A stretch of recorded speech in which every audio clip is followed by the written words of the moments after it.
आज राज्य मंत्रिमंडळाने आपलं जे महात्मा फुले अनारोग्य योजना आहे या योजनेच्या अंतर्गत 1300 आजार आतापर्यंत अधिसूचित आपण केले होते। आज जवळपास त्याच्यामध्ये वाढ करून 2399 म्हणजे 2400 आजारांकरता आपण त्या ठिकाणी या योजनेच्या अंतर्गत मान्यता दिलेली आहे। तर आता 2400 म्हणजे 2399 आजाराकरता 5 लाखापर्यंतचा सगळा खर्च हा सर्व नागरिकांकरता या योजनेच्या अंतर्गत केला जाईल आणि काही आजार असेही चिन्हित केलेले आहेत की ज्यामध्ये अधिकचा खर्च आहे। असे जे आजार आहेत त्याही आजारांमध्ये चिन्हित आजारांमध्ये 10 लाख किंवा त्यापेक्षा जास्त खर्च देखील देण्याचा निर्णय हा राज्य सरकारच्या वतीने घेण्यात आलेला आहे। यासोबत अनेक आजारांचे जे पॅकेजेस आहेत ते आता नवीन रेटने म्हणजे काही ठिकाणी आपण जवळपास दुप्पट रेट केलेला आहे त्यामुळे देण्याचा निर्णय केला। त्यामुळे हॉस्पिटलची मागणी देखील मोठ्या प्रमाणात पूर्ण होणार आहे आणि महाराष्ट्रातल्या गोरगरिबांना पूर्णपणे त्या ठिकाणी मोफत आणि चांगल्या पद्धतीचा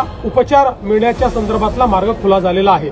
जनतेचा अधिकारनामा, जाणीव हक्काची या न्यूज चॅनलमध्ये जनतेच्या हक्काचा आवाज, सत्ता व्यवस्थेचे प्रश्न थेट तुमच्यापर्यंत।